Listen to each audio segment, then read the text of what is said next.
pour revenir sur l'abîme, la jeune fille et la mort,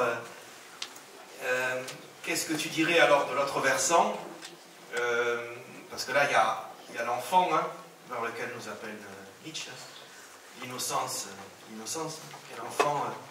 Et alors, qu'est-ce que tu dirais de l'autre versant dans l'art, de la joie de l'anéantissement? Oui, c'est un mot qu'utilise Nietzsche. Il dit il faut que l'art prenne sur lui les deux sens que tu viens de dire, comment dire, la personnification de l'éternelle joie du devenir, et aussi la joie de l'anéantissement, c'est-à-dire l'idée que la vie sacrifie, qu'il y a un sacrifice de la vie des intensités les plus élevées vers un abîme.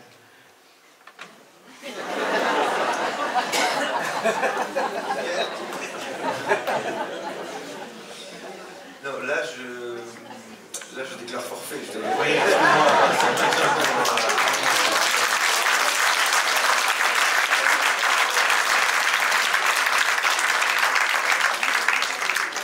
Je suis à le bout de mes possibilités. Pour le dire peut-être plus simplement, qu'est-ce que c'est pour toi l'abîme que tu viens de dire? Parce que tu as dit, dans Schubert, il y avait la confrontation à l'abîme. La question elle est plus simple, c'est quoi l'abîme? Moi, je vais vous dire une chose, je pense que j'ai compris la mort, j'ai compris l'amour grâce à la musique. Et grâce à l'art en général. Donc moi, j'insiste sur le fait que l'art m'a éduqué, continue de m'éduquer. Et on pourrait parler aussi du rôle de l'art dans l'éducation, à l'école, etc. On ne va pas rentrer dans les détails, mais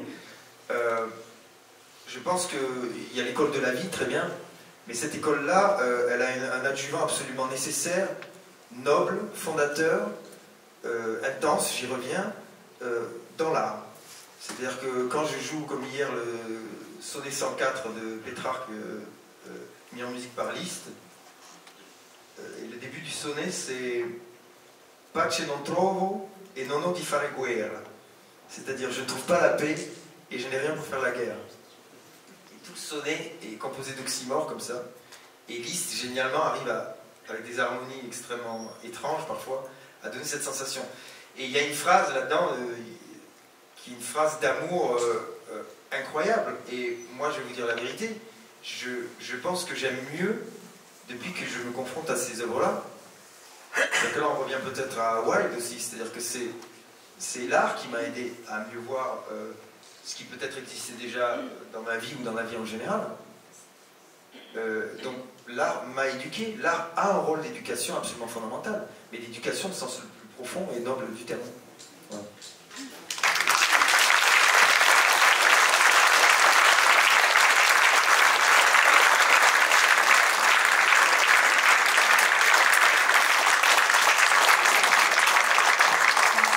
David avait quelque appréhension à nous parler de